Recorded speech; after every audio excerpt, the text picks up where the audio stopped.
Hey everybody, it's Chase with AV Pop Culture again, and today I am here to tell you why 1987 just might be the best year in film history.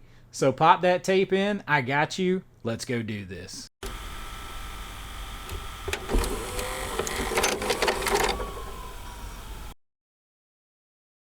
Alright, so I am back with another film in this ongoing series where I'm going to take the top 10, maybe 12 or 15 years in movie history, or what are considered the best years largely in movie history. And I rank these, or I'm going to rank these at the end with a overall video to try to find the overall winner. And the way that I am looking at each year that is on this list is not just by my favorite movies, though I will have my top 25 films from this year in this video, as with every video.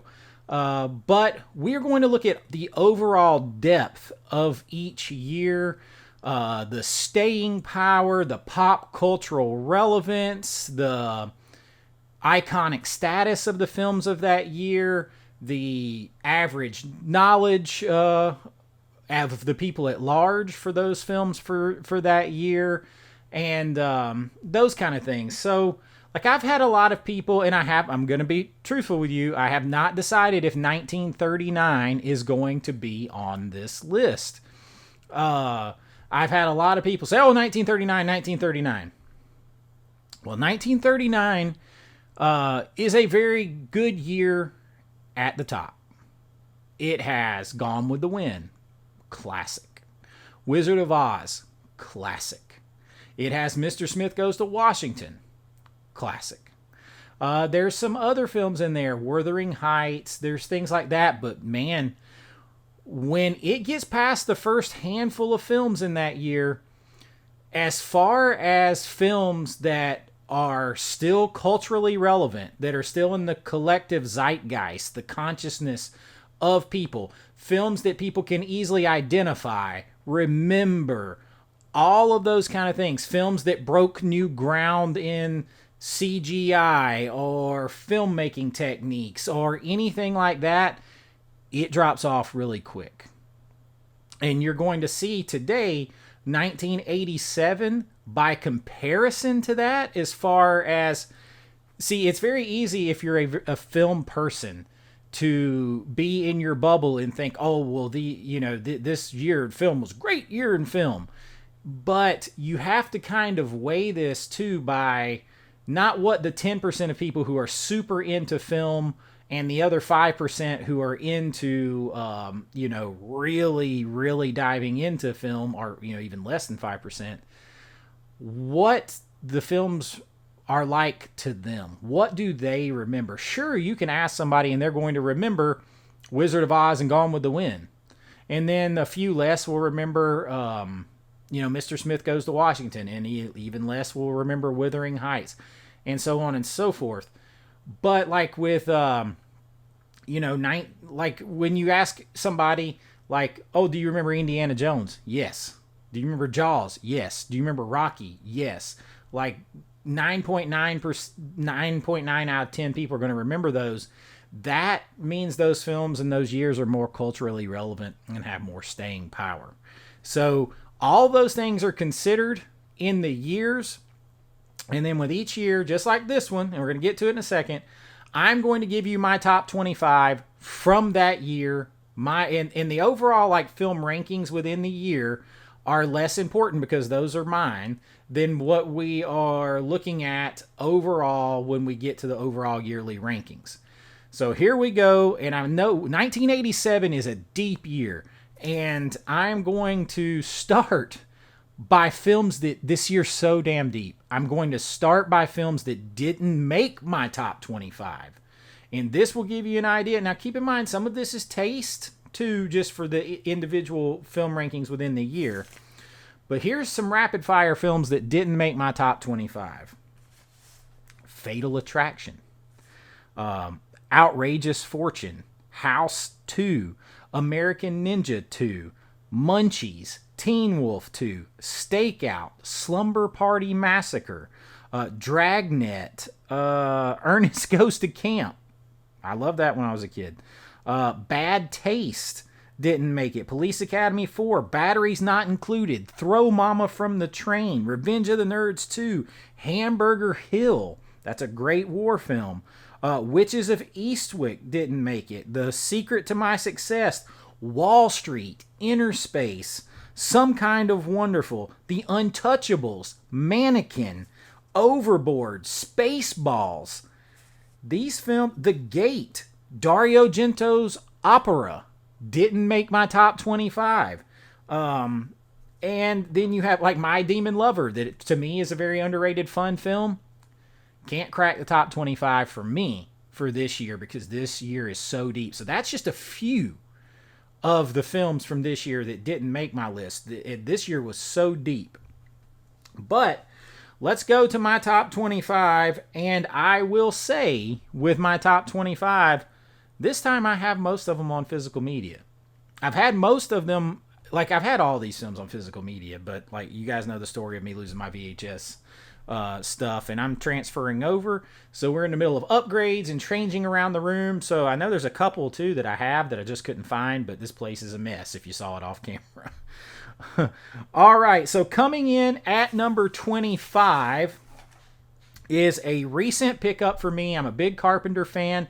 I was not the biggest Carpenter fan when I was younger.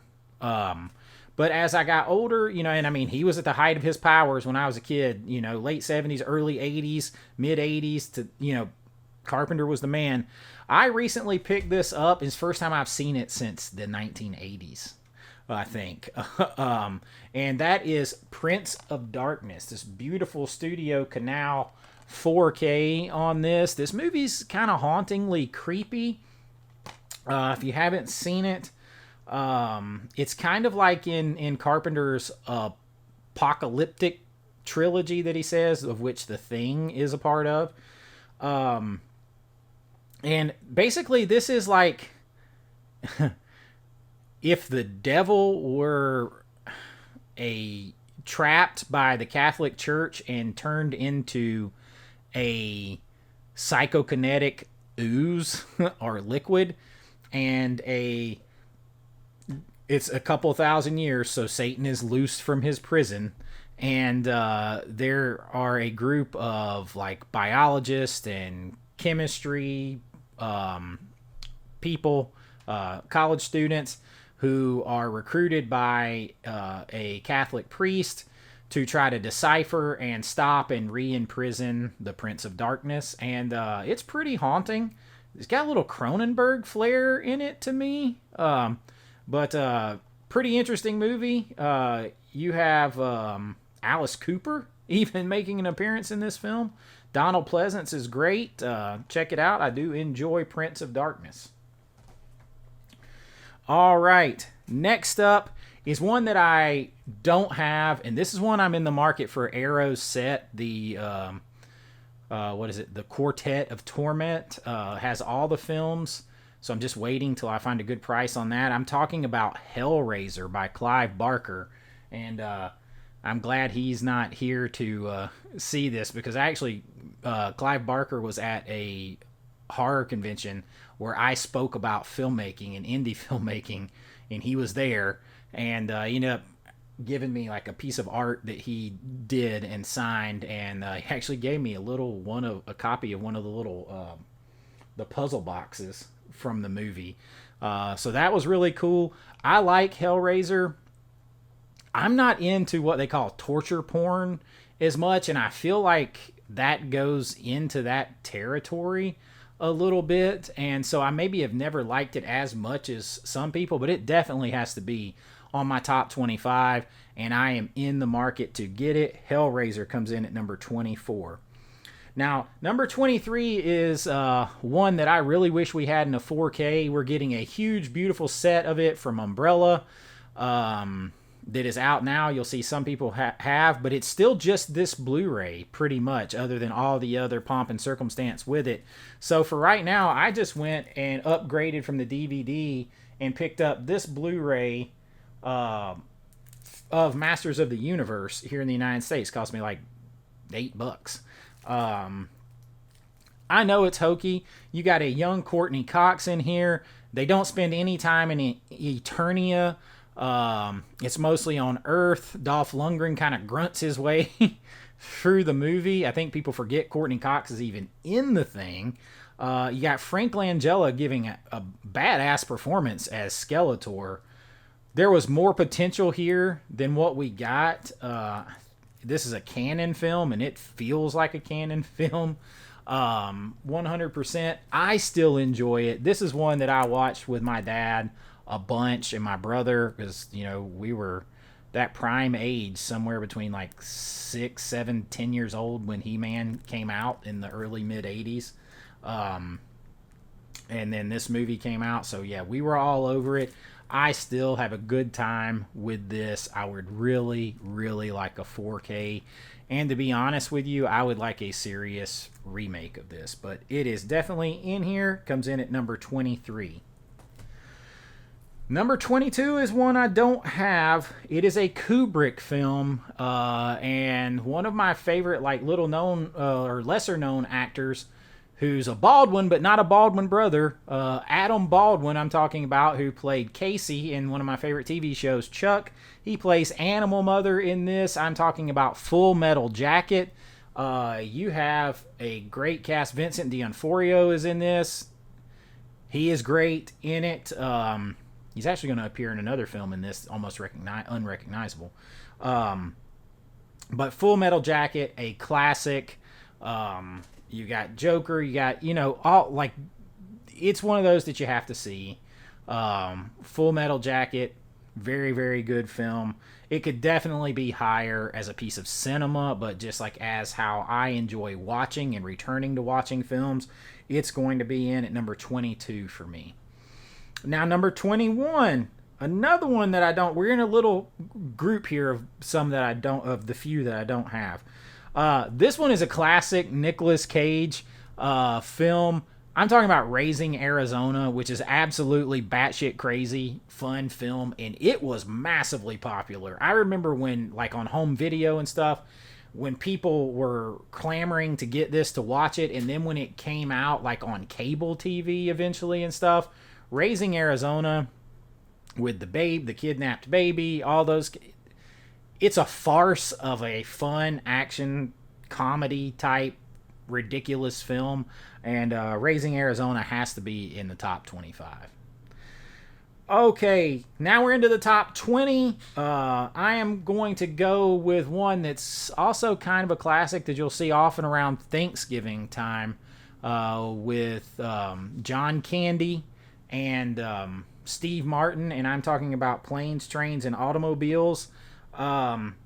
There's a lot of talk about this. There's like a cut of this film where, like, John Candy gives a hell of a, like, monologue performance, and it's very, very dramatic, so it actually got cut out of the movie and cut down. But this is a very good movie. It's one that I kind of watch. It's like on TV a million times around Thanksgiving, I feel like. And Planes, Trains, and Automobiles, classic. Gotta have it. Top 25, 1987. Okay, another one that we're coming in at number 19 now. This one's one... It's a comedy, stars Tom Selleck, Steve Guttenberg, and Ted Danson. I'm talking Three Men and a Baby. You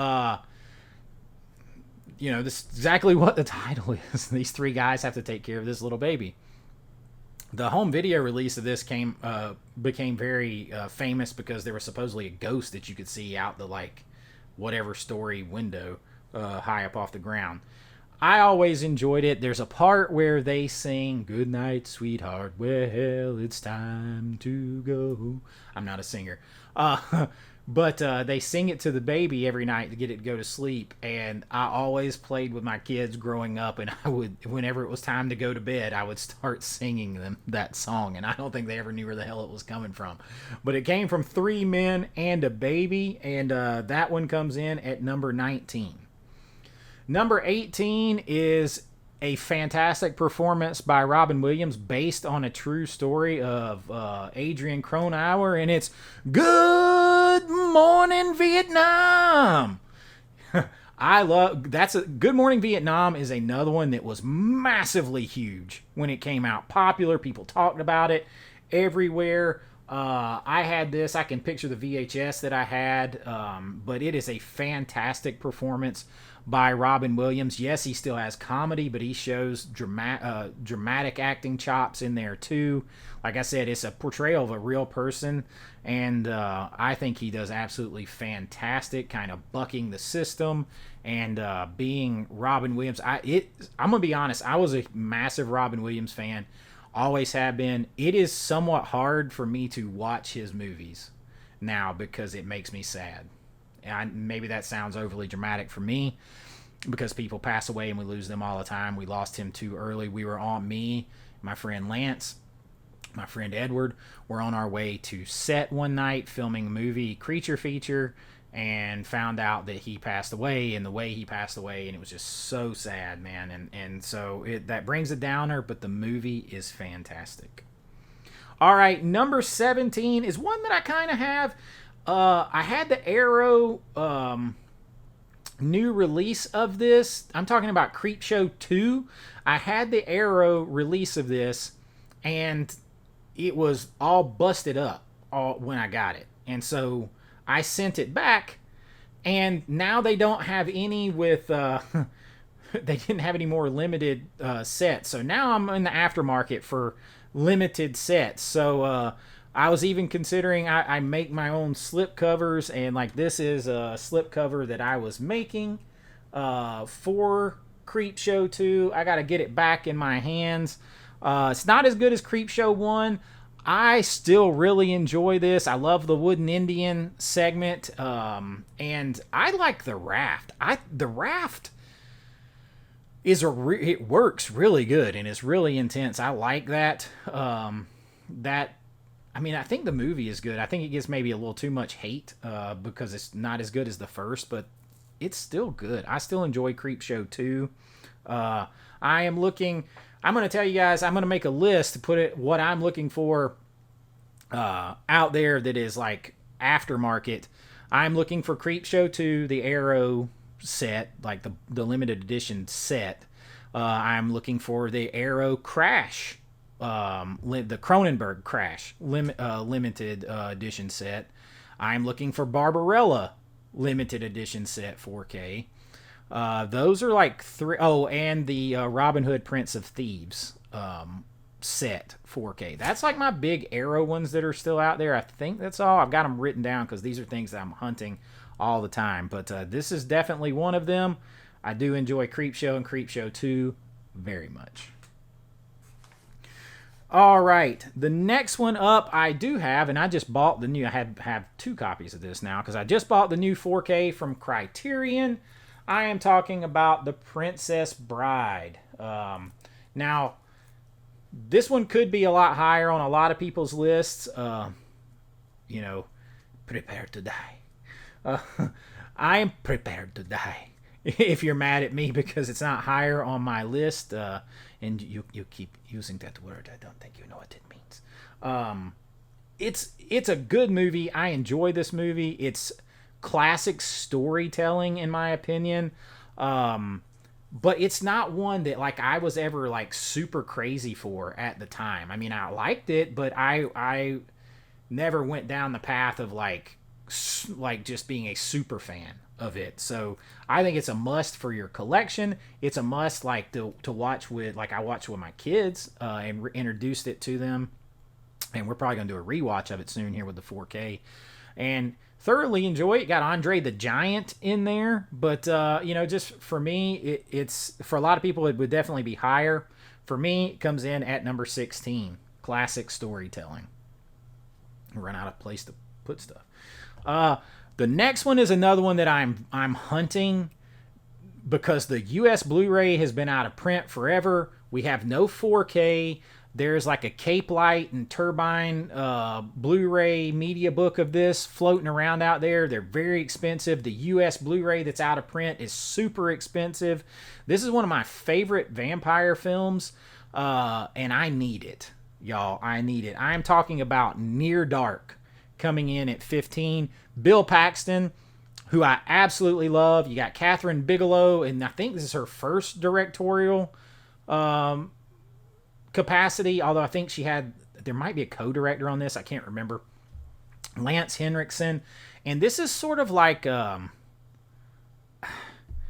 it's almost like a Mad Max meets a Western meets a love story and vampire story, all mixed together. So you're like in the Midwest, sort of, with the vampire story. It's sort of like, it's kind of like a mishmash that shouldn't work, but totally works.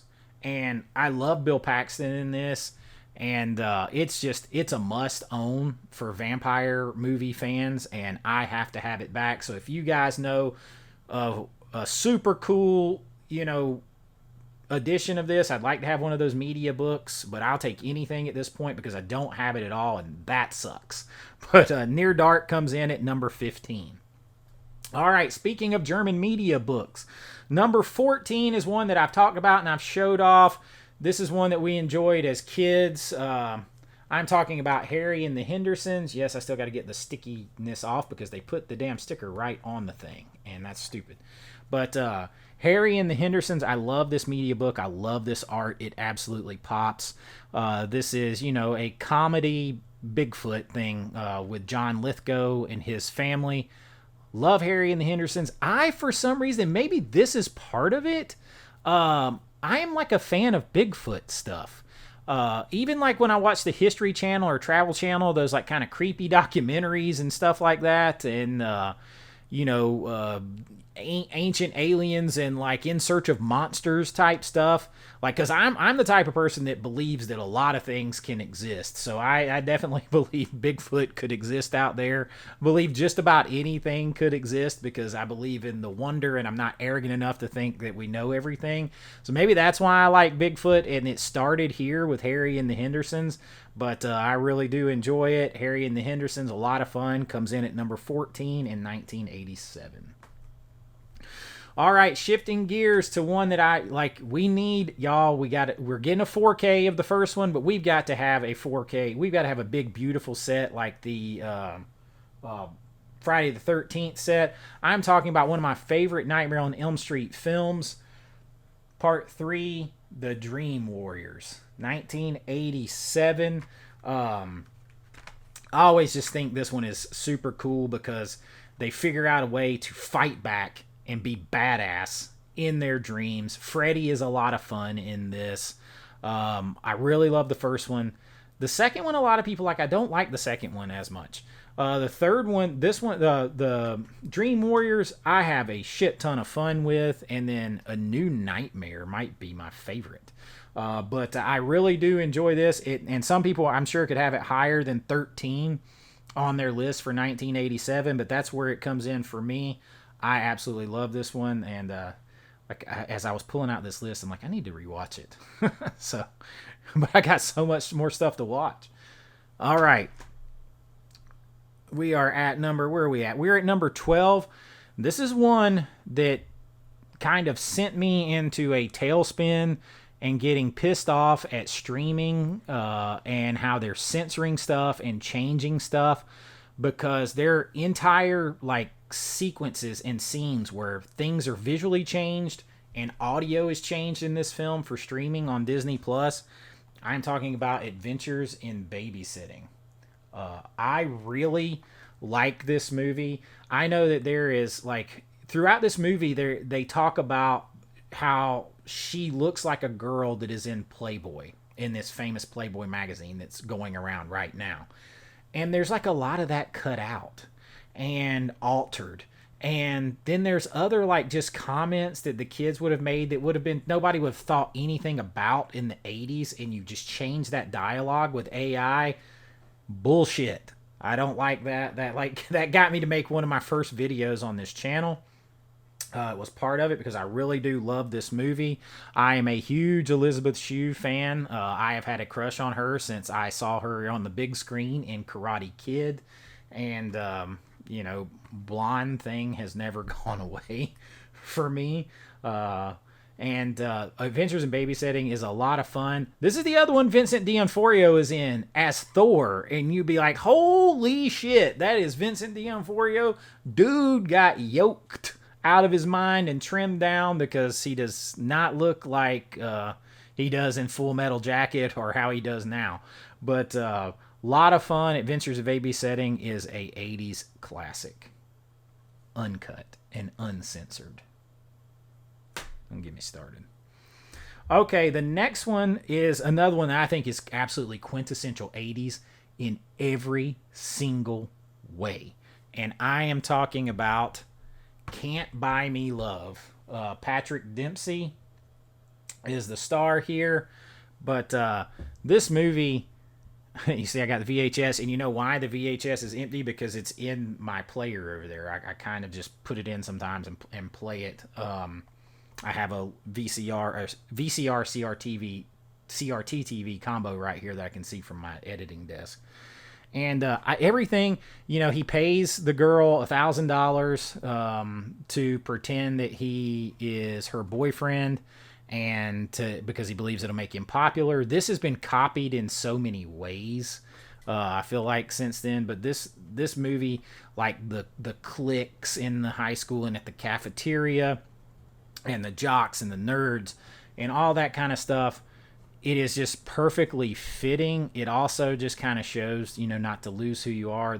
Everything about this movie is great. The saddest part is the co-star Amanda Peterson didn't do so well after this, and we lost her. But she plays Cindy Mancini in here, and I mean, this is just a rollicking good time, and obviously with a good soundtrack. Lots of mall scenes and stuff like that take you right back to the 80s. Can't Buy Me Love comes in at number 11. All right, we are into my top 10. I need to take a drink of my drink over here. Hit my microphone. All right, top 10 is one that I now own 3 copies of. A DVD, a Blu-ray, and now the 4K. It is sneakily a awesome Stephen King movie. It is a awesome Arnold Schwarzenegger movie that people don't immediately think about. It was copied by Rob Zombie with 31. The movie he did is basically this movie. I am talking about The Running Man. And I really enjoy this, and it has to be in my top 10. I kind of flip-flopped this one a couple times with number 10, but I'm gonna let it stay right here. This is like super poignant to now. It's like a fascist state that controls and manipulates the media and things like that, and then they basically execute people for fun if you're not on the side of the state. Very 1984 like. There's great visuals, great action in this. Super underrated, I think, Arnold movie, and one of my favorites. Good sci-fi film. It had some trouble with the directors and things like that, but I think it came out really good. And it's been kind of copied, like I said, since then. Stephen King, Arnold, they actually combine on something. How about that? The Running Man. All right, next up on my list now at number 9, because 9 and 10 I kept flipping back and forth. I don't have this one on physical media. This is another one where I'm in the market for I'm considering, do I want the whole set in 4K or do I want to buy them individually in 4K? I am talking about Evil Dead Part 2. Hail to the King, baby. Now, growing up, because I was so young when Evil Dead came out and so young when I first saw it, it didn't register as a comedy to me then. It was scary as shit. And Evil Dead 2 was kind of the same way when it came out, but I was a little bit older, so I did laugh more at it. But now I look at them, they're just a friggin' blast. And I actually like 2, I think, better than 1. So there's nothing I can tell you about Evil Dead Part 2 that you don't know. So Evil Dead 2, Hail to the King. I love it. There's some great sets out there, and I just got to decide which one that I want to get. Okay, number 8. Here we go. I am talking about, I need to upgrade this, Monster Squad. Now, I've heard some people here lately that didn't see this movie till they were older, somehow missed it when they were younger. They're like, I just don't get it. Maybe you did have to see it when you were younger, but I'm not sure what there is to get. Like, you have the classic monsters in here. I mean, it's kind of like Goonies and Stand By Me somewhat mixed up with like monsters, and I don't really know what there is not to like about it. It is a lot of fun. As I'm sitting here trying to think about it, I'm trying to think what there is to not like. The Dracula's brides in this were scary as hell to me. I thought the Wolfman in here is very good, and he definitely has nards. But I don't know. It's a lot of fun. It is a classic to me. You know, I discovered it because it came out in '87, so I was probably 8, 9 when I saw this. I did see this at the theater though too. But a lot of fun. Is definitely in my top 10. The Monster Squad. All right, getting a little more serious here for a minute. I get to show off this cool slipcover I got because Dirty Dancing is up next. This is a nice little custom-made hard box full slip that I got for this from Blockbuster box sets on Etsy. Sent me this. Super cool set here for that. But it's the 30th anniversary edition. I don't have the steelbook or anything of it. I also have this in a double-decker VHS. But Dirty Dancing, Patrick Swayze, the end sequence. Even if you don't know this movie, people know I've had the time of my life. They know that song. They can probably picture some of that scene in their head. And everybody's heard, it's like in the public lexicon of don't put baby in a corner. It's all there. Dirty Dancing is an absolute classic. Jennifer Grey, Patrick Swayze. I mean, how do you go wrong? It is definitely... Some people probably have it higher. I have it at 7. Some people probably definitely have it higher. But unquestionably, top 10 and adds some serious weight to 1987. All right. Number 6 for me. This awesome 4K box set to show it off. Everybody's seen it a million times. I'm talking about Part Man, Part Machine, All Cop. RoboCop. Peter Weller.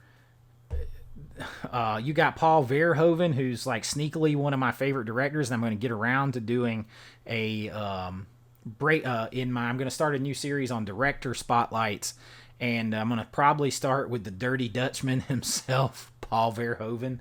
I mean, RoboCop, classic sci-fi, everything you want, sci-fi action, well acted from somebody playing a damn cyborg. It's well acted.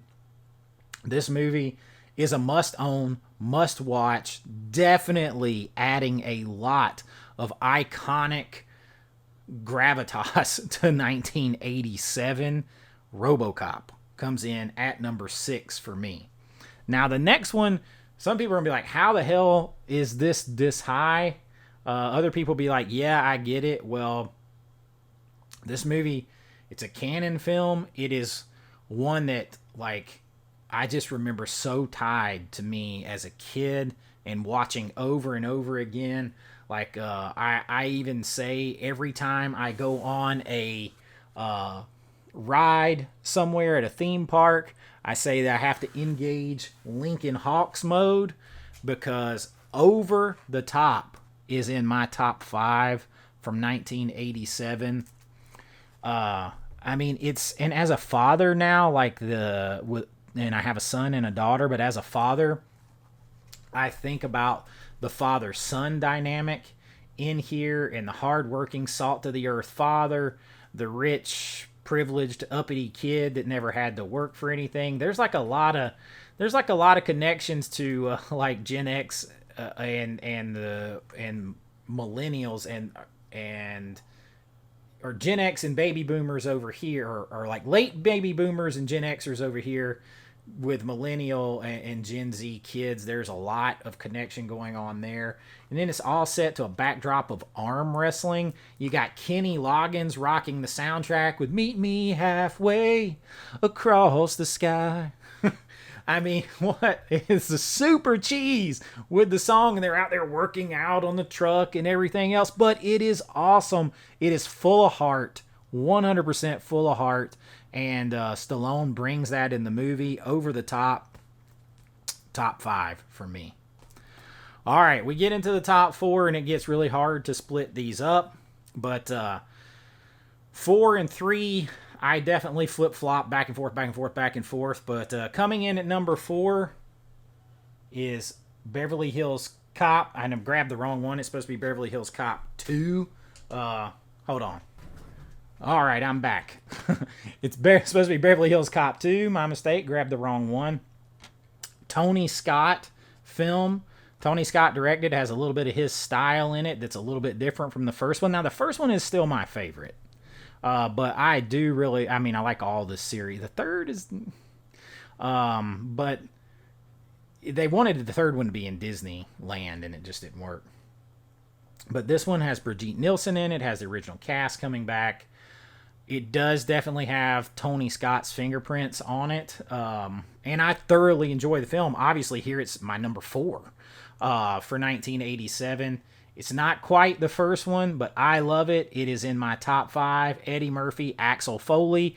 And all these years later, they've got this original cast back, just like with some Ghostbusters movies, other movies like this. It shows the staying power of these movies. And that has a big effect on whether or not a year is considered one of the best ever, in my opinion. Beverly Hills Cop 2 comes in at number 4 for me. All right, number 3, I have to seriously upgrade this set. But coming in at number 3, you have Lethal Weapon, Richard Donner, Mel Gibson. How can you not love Lethal Weapon? It is a classic. To me, it's like right there with Die Hard, as far as like, it has, like, to me, I consider it, I watch it at Christmas time. Like, it starts off playing Christmas music. There's Christmas music at the end. It all takes place around the holidays. He's getting invited to Christmas dinner. Riggs, Murtaugh. Like, I'm sorry, I got the whole, like, mixed set here. But, Lethal Weapon, I don't like, it's a classic, and they're making another one of these too. After they made 4, they're making another one again, almost 40 years later. That's the staying power. Lethal Weapon absolutely rocks. I love it. And Mel Gibson at the height of his powers. Lethal Weapon comes in at number 3 for me. All right, number 2 for me, and 2, I got a stack sliding over here. 2 and 1 were hard, but in the end, number 1 was clear to me. So number 2 is The Lost Boys. 1987, maybe my favorite vampire movie. I don't know. I'm going to do a top 10 or 15 of my favorite vampire movies here soon. Got the 4K recently, and it looks fantastic. This is like the 4th version of this movie I own. I think this artwork is crappy. The vampires are vicious. There's a vicious ass scene in this from a vampire. Like, it takes it up a notch. Like, when they're up in the tree and they're watching like the punk rockers or whatever they are dance around the fire, and they fly out of there, and it shows them like biting and ripping one of them's head open and everything else. It's intense. It's not just patty cake vampires here. And for some reason, the fact that they could fly always scared the shit out of me when I was little, or younger, or little. And, you know, they're in the cap for 1987. All right, that leaves number 1. One film only. And for me, in the end, there was no question on this. I'm going Predator. 1987, my absolute favorite film from that year. It's close to a perfect film if you're talking action film, sci-fi, little horror. It has it all. It has a bunch of badass dudes, a badass monster. So it's got the sci-fi, action, and horror elements because they're being hunted. It's like a damn slasher film. Might as well be Jason. They're out there being hunted down. The only difference is they got a legitimate chance to fight back because they're a bunch of big trained son of bitches out there. And I love the stories behind this movie. Like if you ever read Arnold's book, Total Recall, man, some great stories from here. I do have the 4K of this. I prefer this classic artwork. I don't like the artwork on the 4K. I think this is much more cool. And yeah, this is definitely my favorite film from this year. All these years later, they've still made all these sequels and spin-offs of The Predator. My son's 13. He loves this movie. It is probably his favorite. No, actually, his favorite Arnold movie is The Last Action Hero. But Predator is second, and for good reason. It comes in at number one for me for 1987. And look, y'all, this year, I mean, I told you all those movies that didn't even make it, and I may have missed some movies because it was so damn deep trying to do the research. It is crazy.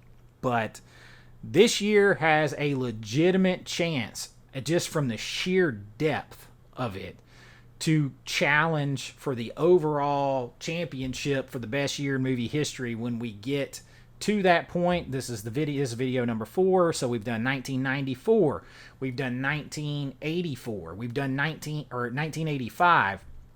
84 and 85 are some badasses too, and 94 did well, but like looking at them comparative as I'm doing this research, it kind of drops off faster than some of these other years. So we will see how it goes. Let me know in the comments, what do you think of my list? What did I leave off? What should I have ranked in a different place? What's your favorite, maybe 3 or 4 films, top 5 from 1987? And if this isn't your year, stay tuned because there's still at least 6 more of these coming. I can tell you right now, we're probably going to go back to the 80s again. We're going to go back to the 90s again. We're going to dip into the 70s and maybe even in the early 2000s. And who knows, maybe we go back to the 1930s. We'll see. But please like and subscribe if you enjoyed this and hang around. And it really does help out the channel. You can consider joining and becoming a channel member. That's totally cool. You're going to get access to giveaways, private live streams. You're going to get shout outs. You're going to get your name up here. You're going to get to see some behind the scenes videos of my filmmaking, all kinds of stuff, special videos. The same thing on my Patreon, just a little bit more, and I can be a little bit more. I can put a little bit more of the R-rated stuff on the Patreon that maybe I can't put on YouTube. So check out my Patreon. That link is down there too. And I really do appreciate it. And I thank y'all so much for helping me grow this channel so fast. And I hope it continues to go. And I hope you all continue to enjoy it. But until next time, be kind, rewind like always. This is Chase with AV Pop Culture. And I'll see you real soon. Bye-bye.